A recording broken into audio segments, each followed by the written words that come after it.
കോൺഗ്രസിൽ കൂടോത്ര വിവാദം പുകയുന്നു. വീട്ടിൽ നിന്ന് കൂടോത്ര അവശിഷ്ടങ്ങൾ കണ്ടെത്തിയതിന്റെ വിശദാംശങ്ങൾ രാജ്മോഹൻ ഉണ്ണിത്താനോട് ചോദിക്കാൻ KPCC അധ്യക്ഷൻ കെ സുധാകരൻ പറഞ്ഞു. എന്നാൽ ചോദ്യത്തോട് രാജ്മോഹൻ ഉണ്ണിത്താൻ ക്ഷുഭിതനായി. ശുദ്ധ അസംബന്ധമെന്ന് CPM സംസ്ഥാന സെക്രട്ടറി MV ഗോവിന്ദൻ പരിഹസിച്ചു. കെ സുധാകരന്റെ വീട്ടിലും KPCC ഓഫീസിലും കൂടോത്രം വെച്ചതാര്? ഉത്തരമില്ല. KPCC അധ്യക്ഷനെ നീക്കാൻ ലക്ഷ്യമിടുന്ന കൂടോത്ര വിശ്വാസികളായ നേതാക്കളുണ്ടെന്നാണ് കോൺഗ്രസിലെ അടക്കം പറച്ചിൽ. സുരക്ഷാ ക്യാമറയെ വെട്ടിച്ച് കെ സുധാകരന്റെ വീട്ടിൽ ചെമ്പ് തകിടുകളും രൂപങ്ങളും കുഴിച്ചിട്ടതെങ്ങനെയെന്നതിലും വ്യക്തതയില്ല. രാജ്മോഹൻ ഉണ്ണിത്താൻ എത്തിച്ച മന്ത്രവാദിയാണ് 1.5 വർഷം മുൻപ് കെ സുധാകരന്റെ വീട്ടിൽ നിന്ന് ഇവ കണ്ടെത്തിയത്.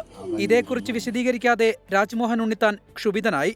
നിങ്ങൾക്ക് ഈ സാധനം എവിടുന്ന് കിട്ടി, ആരാ തന്നെന്ന് പറഞ്ഞാൽ ഞാൻ മുഴുവൻ കാര്യം എക്സ്പ്ലെയിൻ ചെയ്യാം, അല്ലെങ്കിൽ കമാന്ന് മിണ്ടരുത്. കൂടോത്ര വിവാദം കോൺഗ്രസിന് നാണക്കേടായിരിക്കുകയാണ്. കണ്ണൂരിൽ കൂടോത്രമുണ്ടോ എന്ന് കെ സുധാകരനോട് ചോദിക്കണമെന്ന് പറഞ്ഞ CPIM സംസ്ഥാന സെക്രട്ടറി കോൺഗ്രസ് നേതാക്കളെ പരിഹസിച്ചു. ശുദ്ധ അന്ധവിശ്വാസമാണ്. സുധാകരൻ പറഞ്ഞത് കയ്യിൽ കൈയുണ്ട്, കൈ വിളിപ്പോൾ എനിക്ക് കൈക്ക് സുള്ളുണ്ടാക്കി, അതിന് തലയുണ്ടായി, തലവരുമ്പോഴേക്ക് തലക്ക് മരവിപ്പായിരുന്നു എന്നൊക്കെ പറഞ്ഞത് എന്ത് ചെയ്യാനാണെന്ന്. കോൺഗ്രസിലെ സ്ഥാനമോഹികൾ മുതൽ വിവിധ പദവികളിൽ ഇരിക്കുന്നവർ വരെ കൂടോത്രത്തിൽ പൊല്ലാപ്പിലായി. ദൃശ്യങ്ങൾ ഇപ്പോൾ പുറത്തു വന്നതിന് പിന്നിലും കോൺഗ്രസിലെ ആഭ്യന്തര പ്രശ്നങ്ങൾ തന്നെയെന്നാണ് സൂചന. 24 കണ്ണൂർ.